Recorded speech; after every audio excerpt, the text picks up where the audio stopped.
We're going to get started. We've got a fair amount of stuff to cover today, and I want to get everybody back to whatever you're doing today. Hopefully, it's both productive and fun. We've had a heck of a year. We're going into the fourth quarter with a lot of momentum, and I hope all of y'all are feeling the same. I don't have the figures in front of me. We did get quarterly figures. Everything has gone up as I predicted, and we are now in the green in virtually every category, everything from new investors to assets to revenue, you name it. So congratulations and thank you to everybody on the call and those of you who are not, because it's all of y'all's combined efforts that make WMP's results look like they do. So today, what we wanted to do, so our kind of goal this year in these webinars has been to promote business development, marketing, things of that nature. We've had a couple of pretty good sessions that I hope you guys, or all of you, have taken advantage of the things we've presented to you. But today, what we're going to do, I've got a few things to go through. I've got a few slides of my own that we're going to go through. And then we've got Eric Forst with us. And this time of year is an important time of year for every business owner.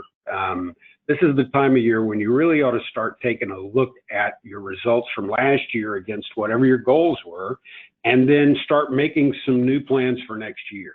And so what we're going to do today with Eric is he's going to walk us through the reports that are available on the website from Lincoln. There's a lot of information there that I think a lot of people don't really know how to access or use very effectively. This is the kind of information that can be very helpful throughout the year for you to track your progress, but also if you're going to make plans for next year, it's a great place for you to get the data you need to make goals for your business for 2020. So Eric's going to walk us through that. You'll have a chance to answer or ask questions, and then we'll follow up with some information afterwards to make sure everybody knows how to access the reports the easiest way possible. So first of all, we're going to talk about the kickoff meeting. So this went out last week or this week or sometime. So January 16th, there'll be a lot more detail to follow. We have been working with Lincoln on the agenda for next year and the speakers. And our plan, though, is to do something pretty much identical to last year. Location, we don't know it yet. It's likely to be in about the same general vicinity.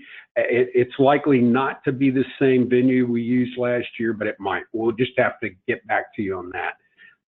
But I think you can plan on pretty much the same thing. We'll have a meeting all day on the 16th. We'll have a dinner and awards and just kind of have some fun together that night. And then we'll wish everybody a safe either drive or flight home the following day on the 17th. So anyway, please put that on your calendar. We hope you all can attend. We're going to do everything we can to make it a valuable event.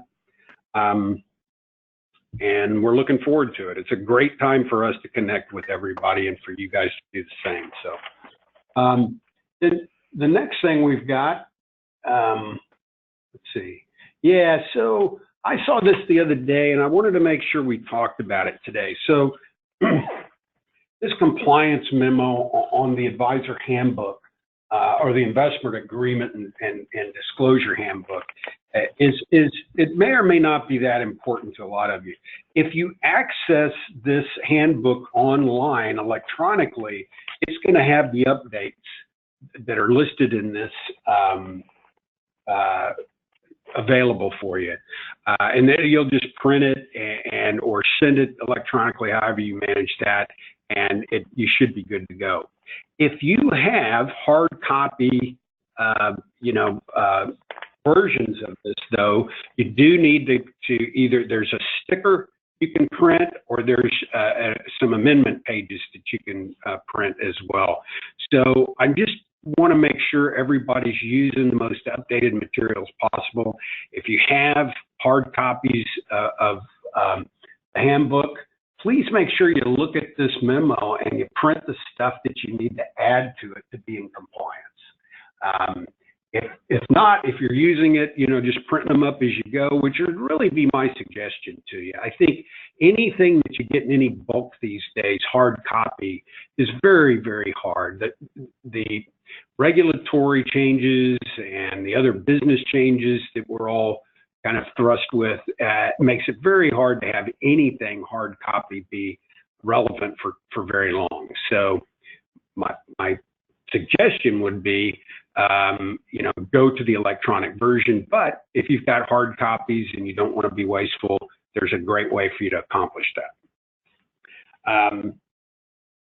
Okay, third item here would be Wealth Management Forum. And so, first of all, it was a very good meeting, and we had good representation this year. We had quite a few advisors. PSF had a booth there. Capitus had a booth there. We had a really good contingent from wealth management partners this year. And there were some very good sessions. So I would just draw your attention to where you can find the report. So there's different ways you can do it. First of all, Shane sent out on his newsletter that went out on the 7th. There's links there to the slides.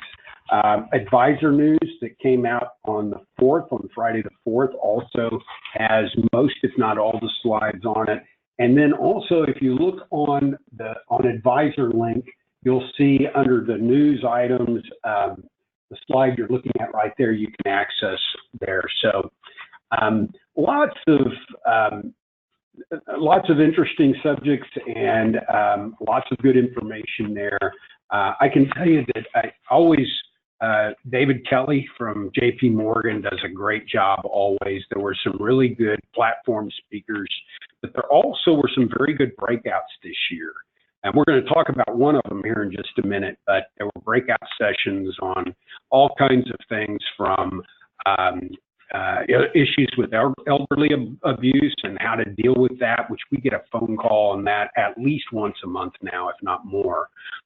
There were sessions on support and service. There were sessions on, there was a CFP session for any of you that are in the that have a CFP and are have issues or would like to see Lincoln's kind of perspective on how to comply with the new CFP rules. There was a session on that.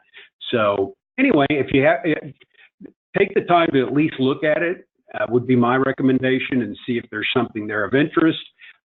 Check it out, and if you need any more detail on it, please let us know, and we'd be glad to help you find the appropriate people to talk to.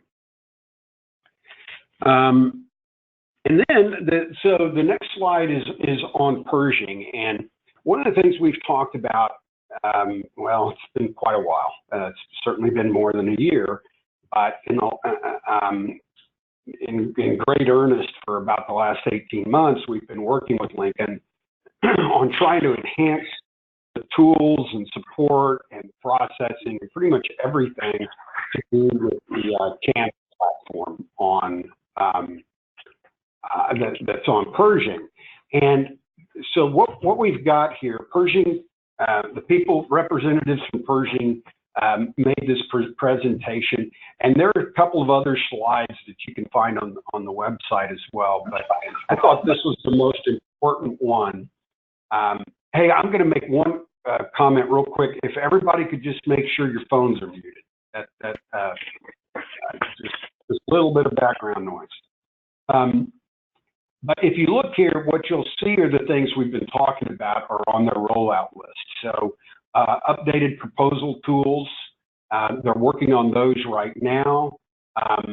And we should, by mid-November, we should see rollout of the updated proposal tools and the new ETF model product that will be available on Pershing.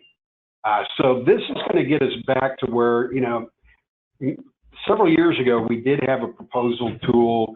The company that supported that technology went out of business and we couldn't get updates. And so we've really gone without for quite a while.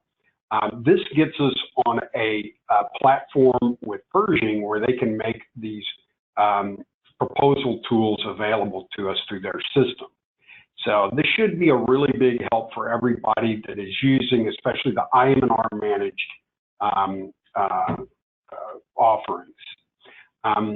Then you see that once that gets rolled out and that part of the project gets finished, then they're going to start on the rep-directed, so that would be the CAMS Plus product. So, and the enhancements there are going to be, there are going to be several of them.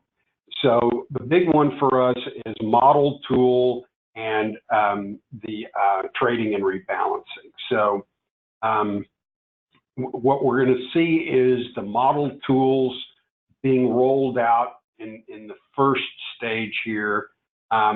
The second stage, and that's reflected mainly in the bottom, is going to be about more, I think that's more about administrative support. So what you're going to see there is, like under UMA, the ability, that refers to the ability to use several of the CAMS IM&R managed products without multiple sets of paperwork. This has been a big drag on everybody and a huge impediment to doing business on this platform, I think. So Lincoln is making a commitment here to having more of a true platform than a product, something that operates more like the other TAMPs that we do business with. So, you know, this is real progress here, and I do think we're going to see some significant improvements when it comes to both our ability to work in the IM&R managed world and the world of advisor managed models and the trading tools required to do that properly. So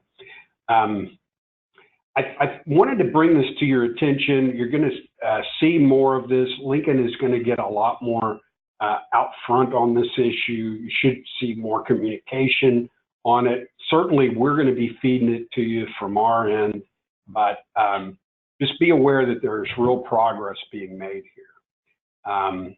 So having said that, I'd like to open it up to any questions anybody might have at this point. And believe me, I mean, just really anything, but certainly anything I've mentioned to this point. And with particular interest of anybody's questions about, you know, the Pershing rollout and the changes there.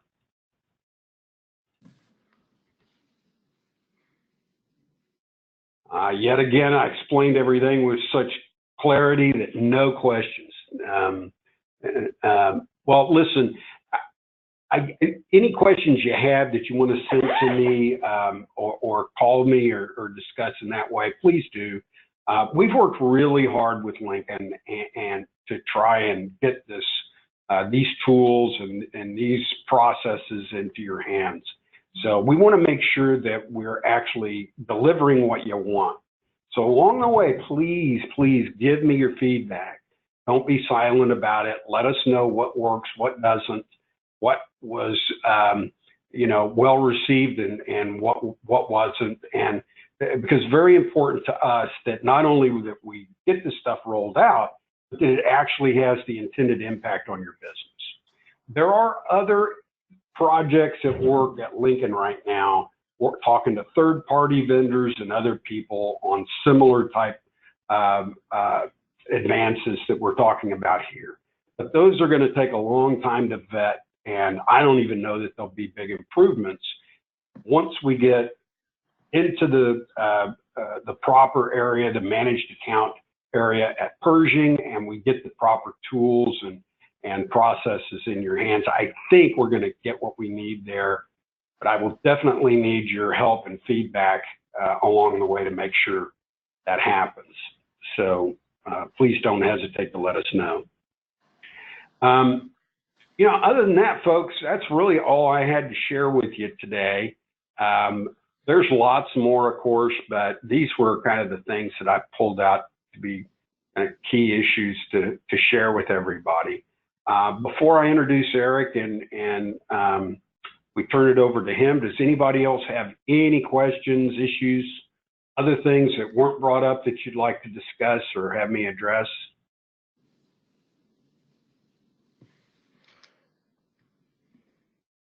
All right, they're with the 5 seconds of silence. So now we're going to move on. So we're going to let Angie and Stephanie work with Eric to get the screen moved over to him. But Eric, when I asked a couple of different people at Lincoln, like who should we have do a demo for these sales and business development reports, and it was everybody said Eric.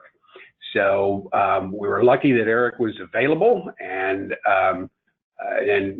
willing and all those things, and so he's been a really good. We work with Eric quite a bit just in running the business, and he's always been very, very helpful and responsive to us. So we're pleased he could be here today. Again, the purpose of this is to be interactive. So make sure that you, if you have questions, if there's information you don't see that you'd like to have access to, or make sure you bring that up. There may be other places to find it in the Lincoln system, or it might be enhancements that Lincoln could consider going forward. But anyway, make sure that you get the information that you need and want today from Eric's presentation. So without further ado, I'm going to turn this over to Eric Forst. Good morning, everyone. It's actually 1 o'clock over here, so afternoon for myself. So I'm going to review the productivity reports that we've been using for 20-some years now. We actually have an active project to update these. So sometime in 2020, these will look different, but for right now, this is what we use to determine how you guys are doing with your business. Just went white.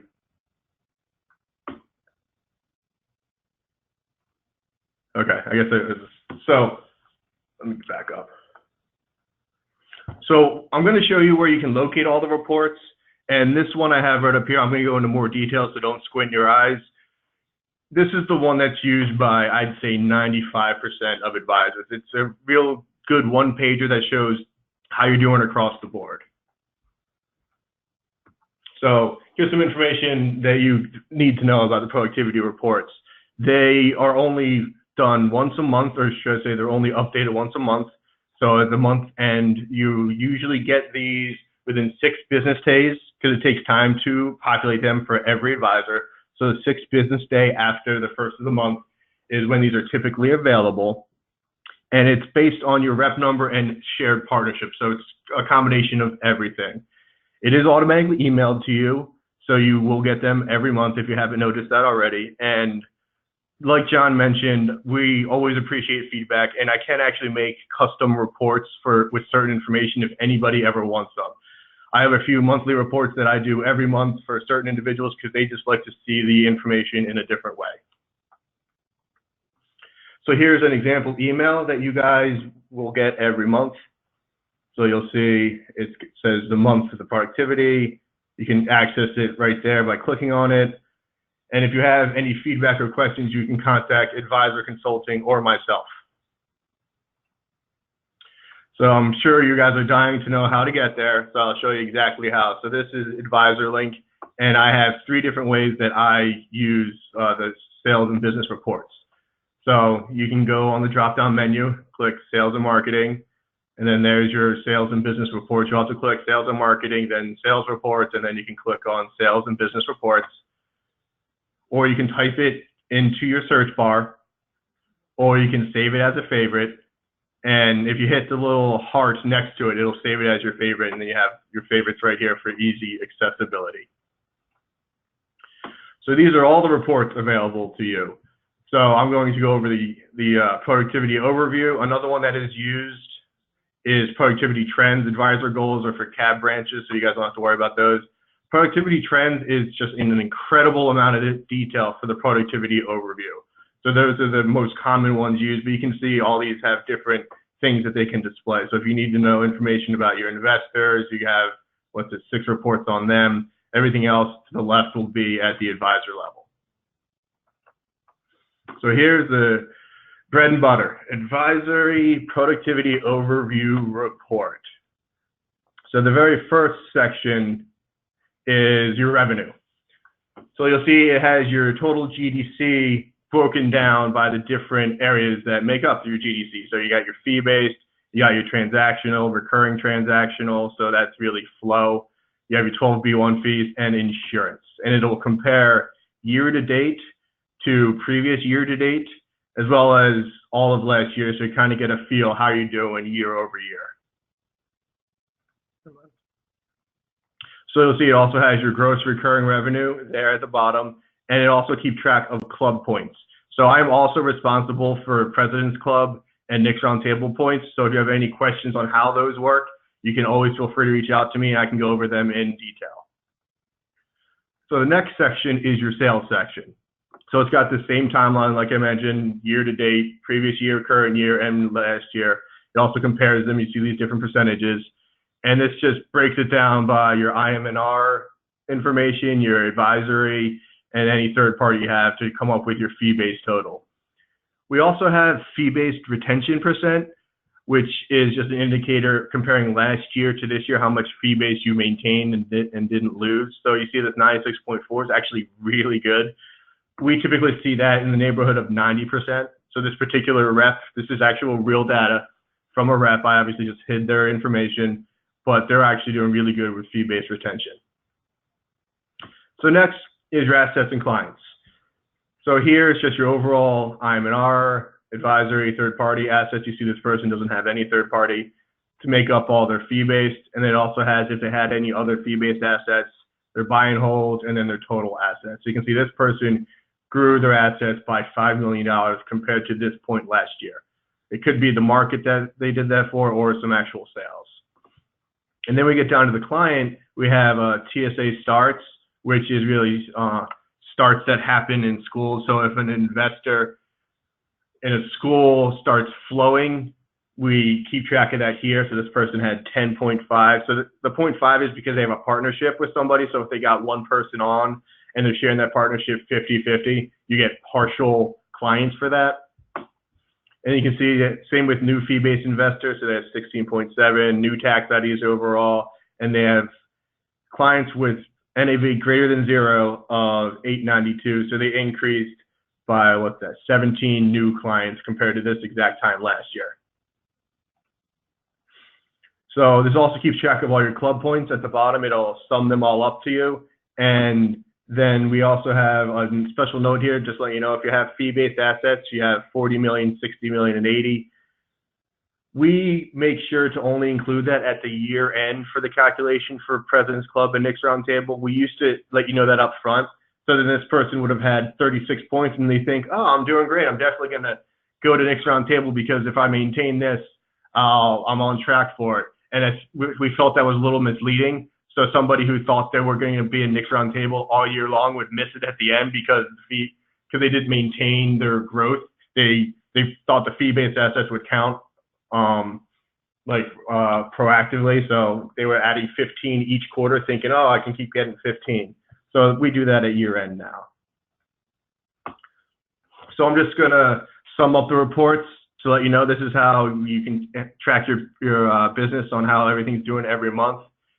Understand your trends and as well as business planning and see where you might need some improvement.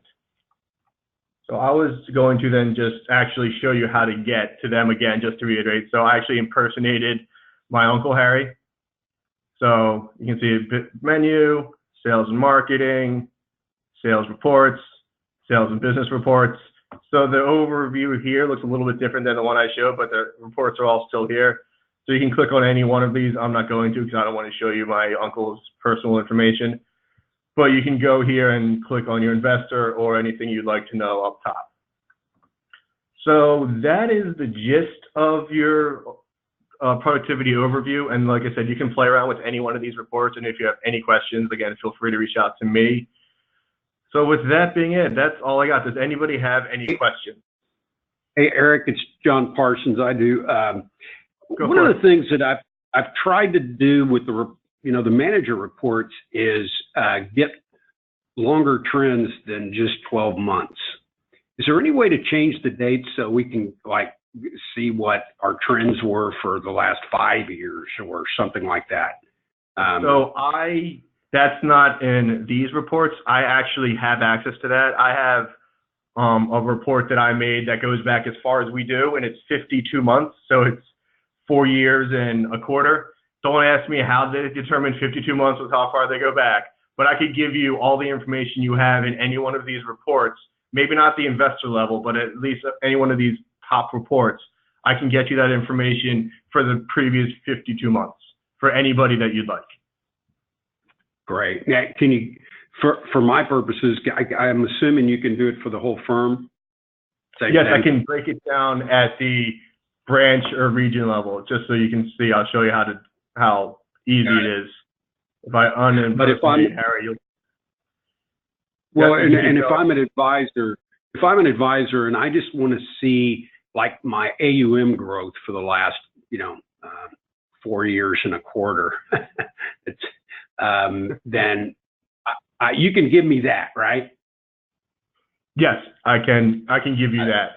And then Earl's question about a joint report, this would have to be a custom report. So if you would like a joint rep report, I could put something together for you.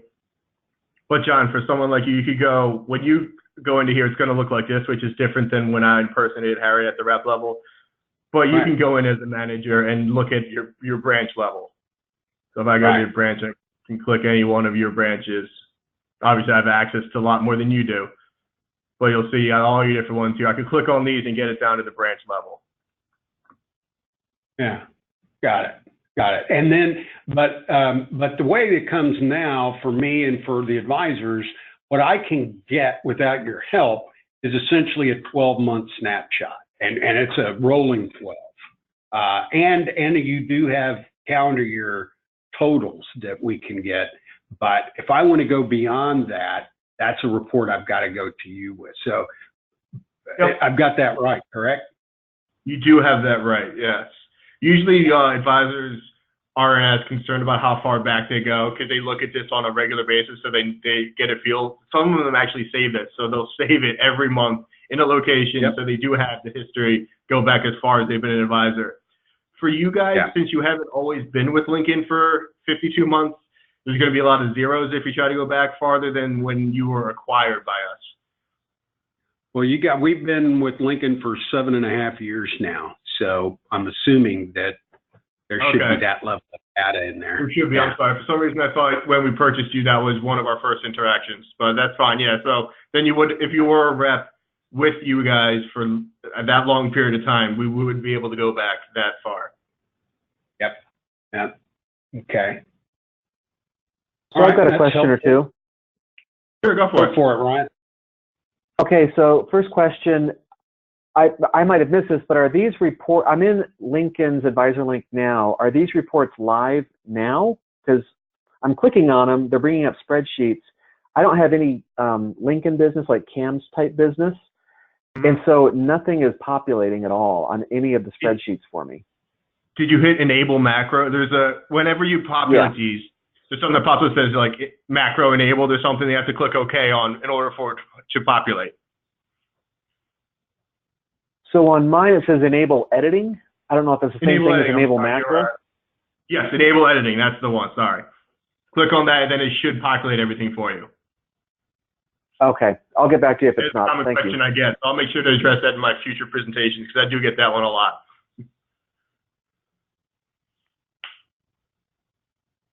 Were there any other questions?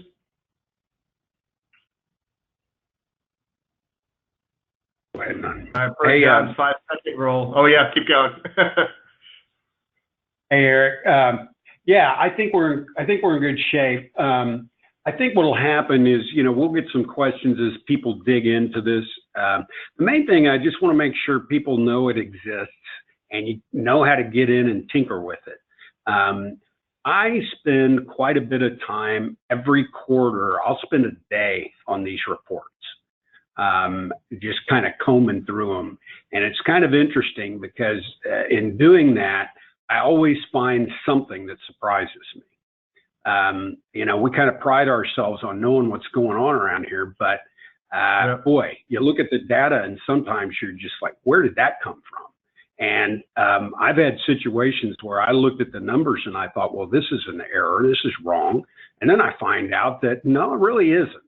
And there's some aspect of my business that's a little different than I thought it was.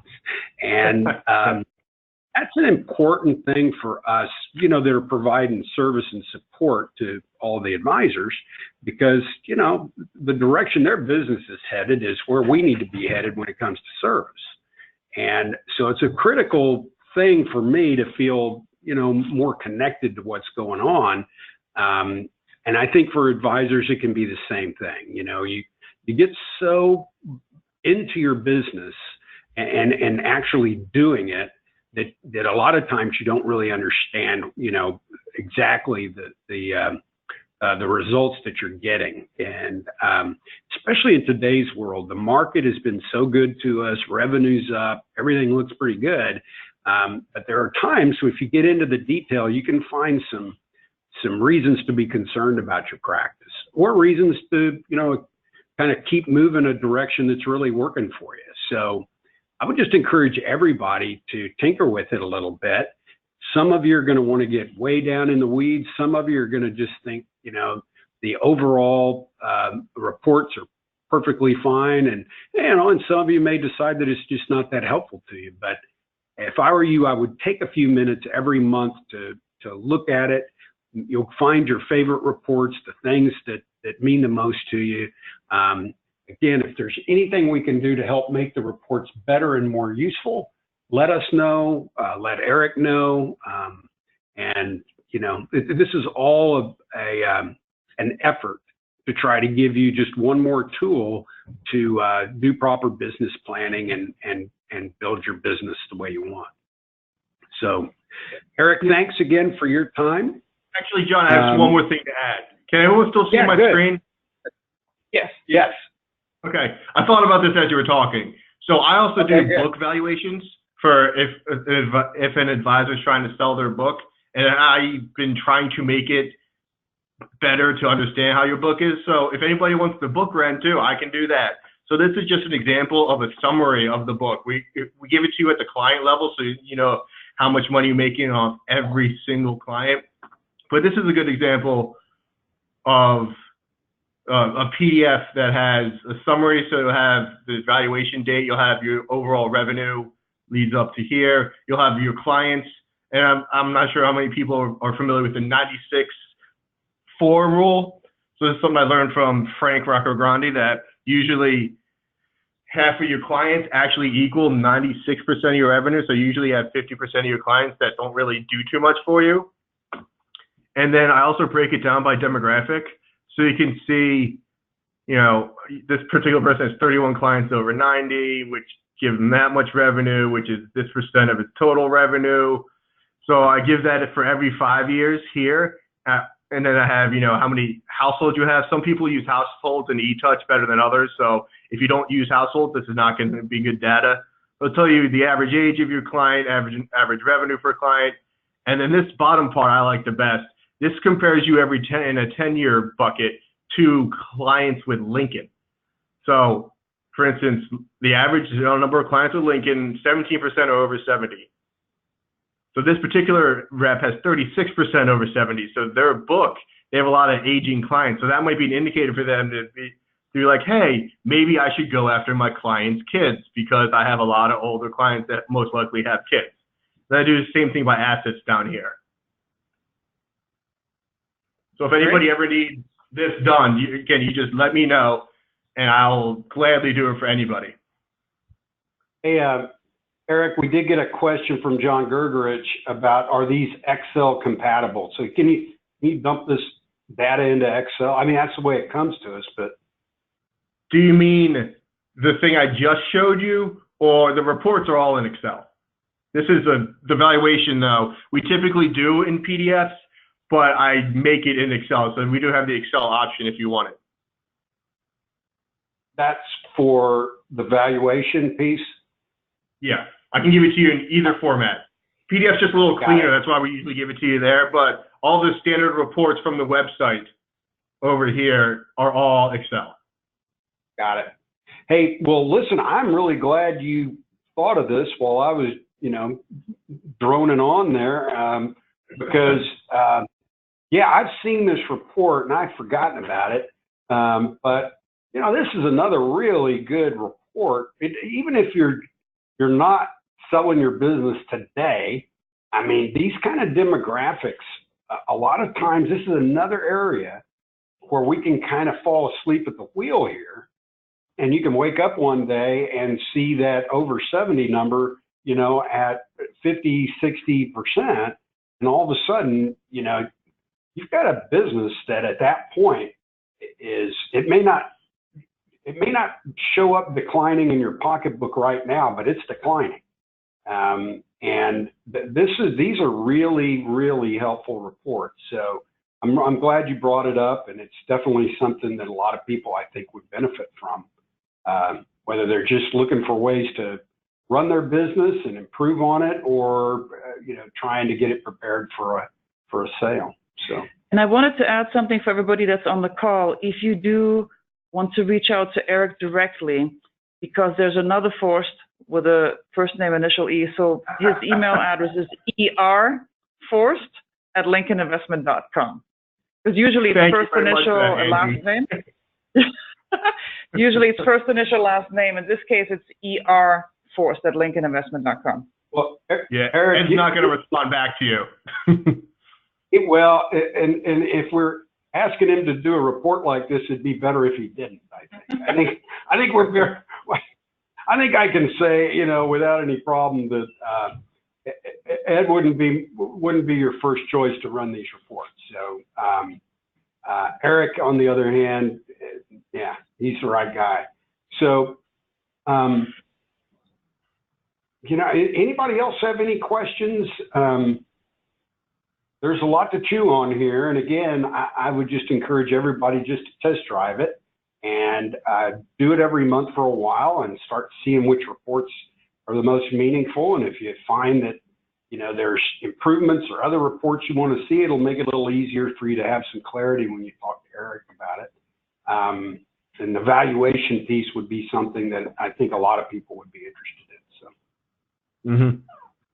All right. Well, listen, without any further ado, then I'm going to declare victory here and let everybody move on with their day. Thank you so much, Eric, for your time. Really appreciate it. Yeah, we do, Eric. This is really helpful, and you hit exactly what I was hoping we would get out of it. Thank all of you for your time on the call today. And, I want to wish everybody a really good holiday season. Hopefully we'll get to see all of you or talk to you between now and the first of the year. Please know that we're here to help you make the fourth quarter as great as possible. And also next year, with the tools you have here and the support that we can provide to you, 2020 should be a great year. So without any further ado, thanks so much and have a great day. Thank you. Hold on one second.